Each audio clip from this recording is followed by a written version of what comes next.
Okay, so in this course, DME 1115, we're going to focus on communication skills. We'll look at the introduction to ICTs and computers, learning skills, writing skills, reading skills, critical thinking, academic writing, and among others, including healthcare ethics for medical students. Okay, so we'll begin our discussion from introduction to ICTs and computers, and we'll try to make sure it becomes simple as possible.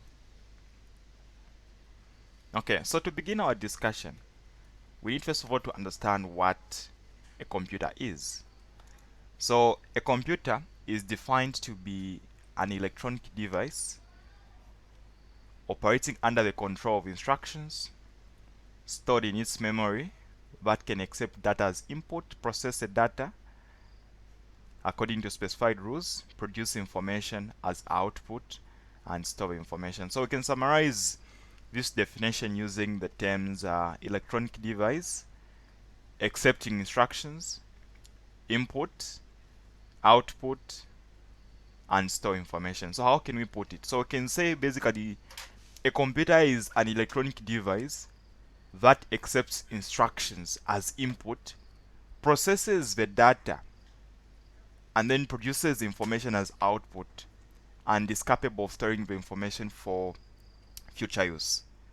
So of course, other definitions of a computer would be it's basically an electronic machine that can be programmed to carry out arithmetic and logical operations automatically.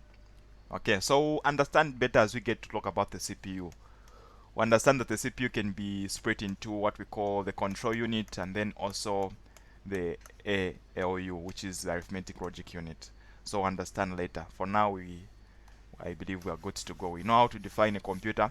So basically, the basic definition of a computer should include instructions, input, process, output, and storage. So basically, this even summarizes our functions of a computer. Okay, that's why it's very important for you to understand how to define a computer. Okay, so functionalities of a computer. So any digital computer carries out 5 functions in gross terms. So takes data as input, stores data or instructions in its memory and uses them when required, processes the data and converts it to information, generates output, controls all the above 4 steps. So basically, if you look at these, from our basic definition, we're able to see that all the things are coming out. We said you should be able to take data as input, there's need of storage, there's need of processing, there's need of output. Okay, and then control. Of course, that is by the CPU that provides the control of all these steps. We'll look at the I/O, the input and the output devices later as we get to look at this part. Okay, now I just want to mention one thing on the instructions. So stores the data or instructions in its memory. So when you look at a computer, it's able to accept instructions in a certain way. So if you look at, for example, a very basic computer like a calculator, so a certain key that you get to press there are some certain instructions that are stored there. So that is the duty of a computer to do that, to store the instructions. So it's going to, what you're going to be pressing is going to be your data. So if you, for example, say 2 plus 2, it has accepted the input from you as you are pressing the 2 plus 2, and then it has kept some instructions in its CPU. Of course, we're imagining there's a CPU in that calculator of ours. So the arithmetic logic unit knows what the addition sign represents. So those are instructions kept behind that. And then it will be the duty now of the calculator to process the result. So that's what we're calling processing. Now processing is behind the scenes, and then what you basically get to see on the calculator as an output is going to be a 4. So that's what we're calling the output. So if you've done statistics and then you get to do linear regression on your calculator, I'm sure you've noticed that you are capable of storing some digits on a calculator. Okay, so that is what we call storage. So a computer should be able to perform all those basic 4 functions in summary. Okay, let's try to move on. Okay, so basically this is the basic computer. We need to have a monitor, we need to have our keyboard, we need to have our mouse, we need to have our systems unit. That is where our CPU is found, and our motherboard. Okay, so now this is basically summarizes everything here. Okay, so the monitor basically is what gives us the output. I was supposed to start with the input. So we use the keyboard and the mouse to give data to our computer. So these are called the input devices. The monitor is an example of an output device, and then the systems unit, where we focus, we usually refer to it as the CPU, because the CPU is the main thing that is inside the systems unit. So basically that is where processing occurs, and then that is where also in the systems unit, this is where we also have our storage devices, the RAM and the ROM. Okay, so basically that's the basic computer structure that you need to know of. Okay, so of course we've said an input is what allows you to give instructions to the computer, output is what gives feedback to the user, and then processing is a change of data into meaningful information that makes sense to the user.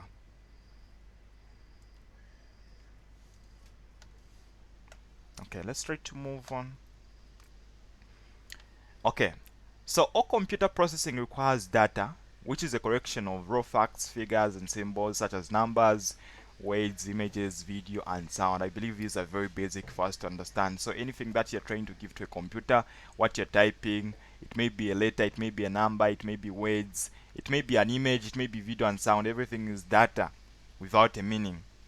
So computers manipulate the data to create information. Information is basically meaningful data or processed data in simpler terms. So information is defined to be the data that has been organized in a certain way, of course meaningful as I put it, and useful to a user. Okay. During the output phase, the information that has been created is put into some form, such as printed report. So that's why when you look at a printer is also an example of what we call an output device, because it's capable of providing feedback to the user. Okay. So a certain way in which a computer gets to communicate to a user is basically in an output form, and a way in which a user gets to communicate to a computer is in an input way. Okay. So information can also be put in computer storage for future use. So for example, you are performing some typing and then you get to save your document. So that is like a way of storing that document for future use, basically.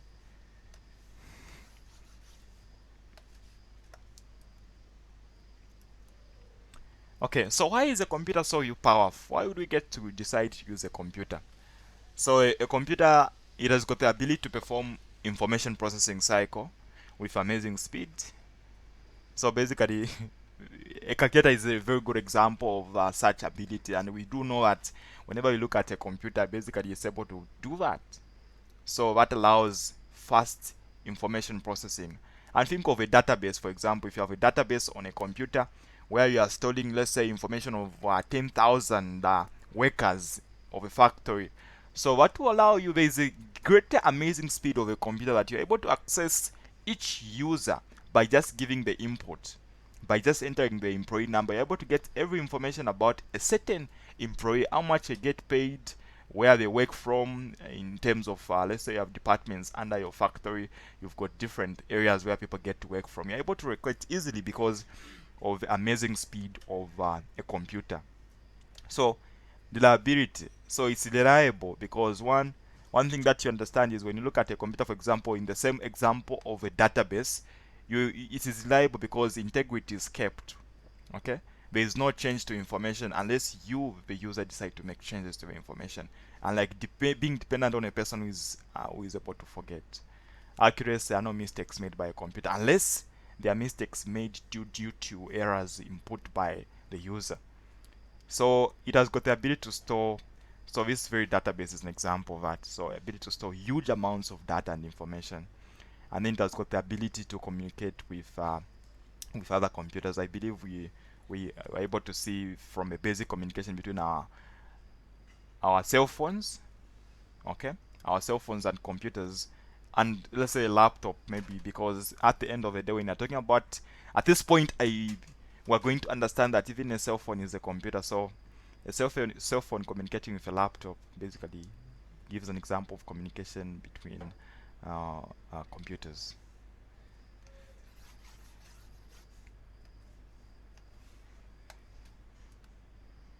Okay, so how does a computer know what to do?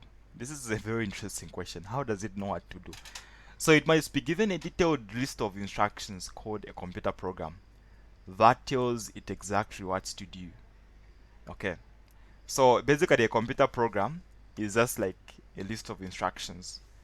Okay, so when that program becomes in execution, when it starts working now, when the instructions are happening now, are being performed, we call that processing. So a specific job, before processing a specific job, the computer program corresponding to that job must be stored in memory. Okay, so once a program is stored in memory, the CPU can start the operation by executing the program instructions one after the other. So it's a duty of a CPU, as earlier mentioned, to perform processing. And I said processing is just executing the program, and the program is just like the instructions on how to perform a specific task. So a computer program, in simpler terms, is just basically a list of instructions that tells a computer on how to perform a specific task. Okay, so what is an example of a computer program that we can think of? Think of Microsoft Word. It's an example of a computer program that tells the computer how to perform specific functions that we're able to see.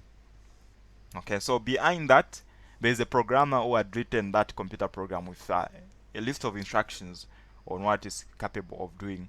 So a computer without a computer program is useless, because hardware doesn't know how to perform instructions, doesn't know how to perform jobs. So it's a duty of a computer program. And the more programs you get to install on your computer, the more functions a computer will be able to perform. Of course, there are things that determine on how many programs you're able to store, depending on the type of a computer and depending on the storage that you have.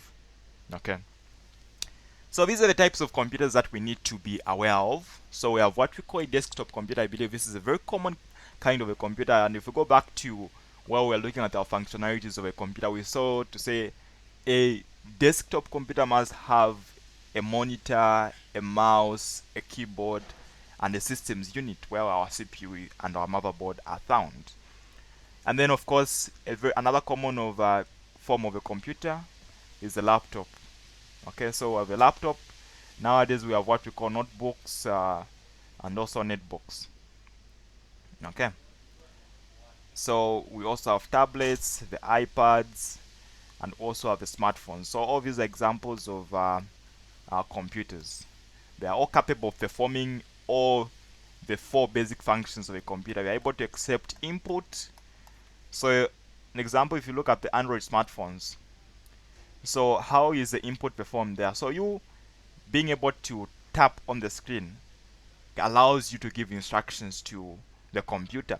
So that is the way you get to input.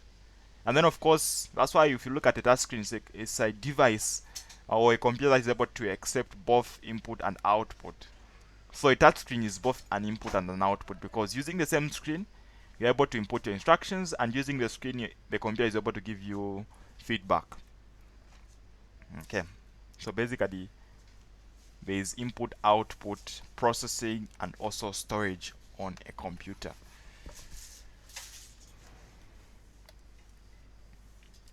Okay, other types of computers at a large scale that we can talk about. We have what we call the mainframe, the server, and the supercomputer. So I'm sure we've heard of these. So what do we mean when you say a mainframe computer?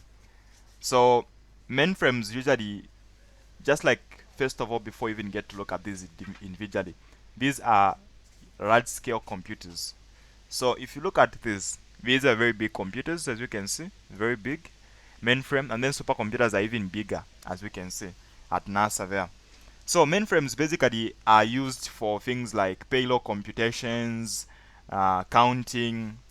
It may be business transactions, information retrieval. For example, if airline seat reservations, that is, if you're trying to use airlines, you're able to reserve your seats. Scientific and engineering computations are also performed by mainframe. So from the functions that of the mainframe, we're able to tell to say this should be a a computer that is performing big applications or big instructions that involve usually a lot of people. Yes, so a mainframe is usually used in such cases. You don't own a small business and then get a mainframe. For what purpose are you going to work with it? Okay. Now the second one is a server. So of course the server may not be as big as the mainframe and the supercomputer. It may just be a simple computer that you know. Just a simple laptop can be a server. So what is a server? So a server basically is just a computer program or device that provides a service to another computer program and its user, also known as a client. Okay. So if you've ever been to a cafe, so there are some cases where you find that all the computers there do not have the systems unit. They are just monitors there. They are just monitors and a keyboard on each part of on each client. So there is a server. So a server is basically that computer that is going to be providing services to all the other clients in that connection or in that network. Okay. So of course we have different kinds of servers. You may have a virtual server. So virtual basically, the name tells says it's not something that is like physically available, but you may be able to access it on a network, for example. Okay, so sometimes the virtual server may just be stored on a computer. Okay, so it's not basically, it doesn't involve you getting to buy hardware. Okay, so a server is a computer program, like I've said, or it may be a device that provides service to another computer or and its user, of course, but other computers are known as the servers. So there are a lot of servers. It may be a mail server, it may be a client server.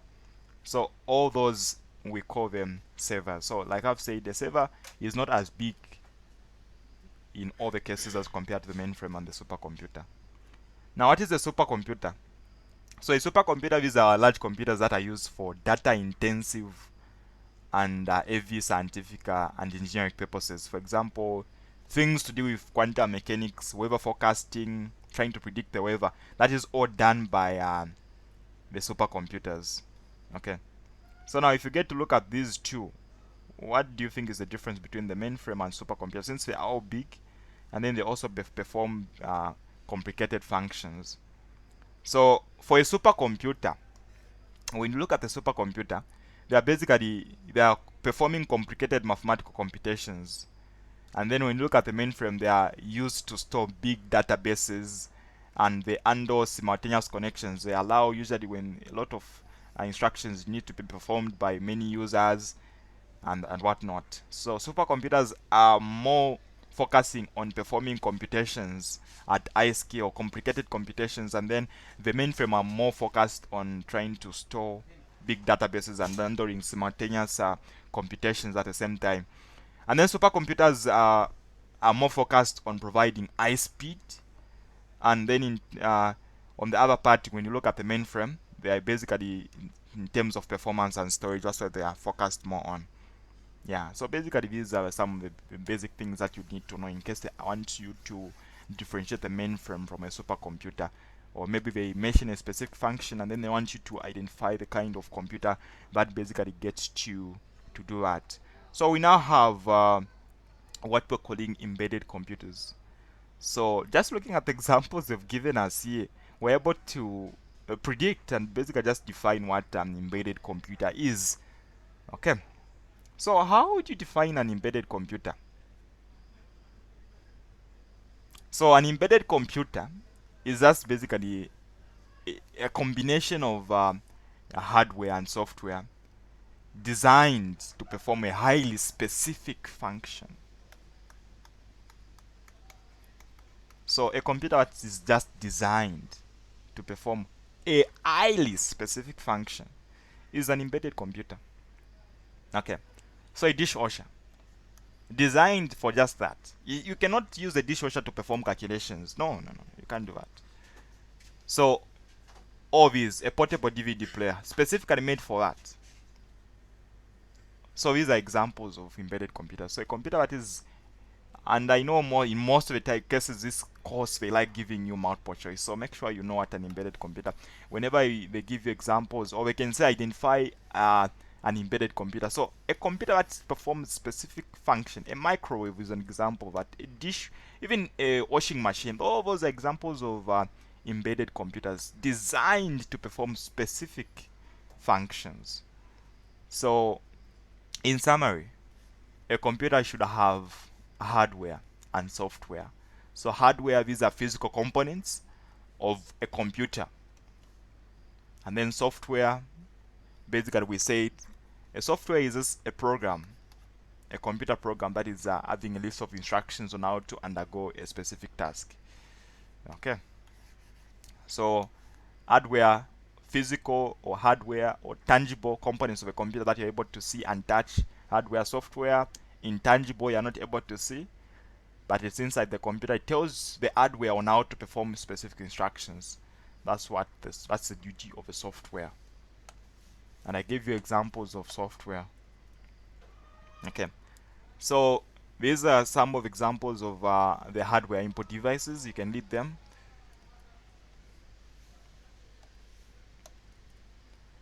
Computer hardware output devices. So these were the inputs. So input, they are used for telling the computer what to do. So a keyboard, you can type. A touch screen, you can tap there to inform the computer on what to do. For example, your touch screen, smartphones, your mouse can be used to, usually in graphical user interface, you're able to click on images and tell your computer on what to do. Microphones, your sound is being communicated to a computer using a microphone. Camera, you're able to take in images into a computer. Stylus, you can use it for writing. Scanners, you can use to input something that is on a hard copy or a paper. It goes into the computer. So all those are input devices. Computer hardware output. These are used to give feedback to the user. Monitors, you're able to see what the computer has. The computer is able to give you feedback. Projectors, they're able to remove something that is on soft copy and bring it to being able to put it, for example, you project it, people will be able to see what is inside there. So that is like outputting to the user. And then printers on a hard copy, sound output, speakers, for example, examples of output devices, because they're able to give feedback to the user. So generally, hardware, like I had said, they're physical, tangible. Examples are there. Programs and data software. Program is a series of instructions on how to perform a specific task. So a computer requires both hardware and software. Each is essential. Is essentially useless without the other. Yeah. So without the hardware, you cannot have software. You can have hardware, but without software, it's going to be useless because hardware doesn't understand input from the user, unless with the help of the program that will inform the hardware on how to perform instructions. Okay.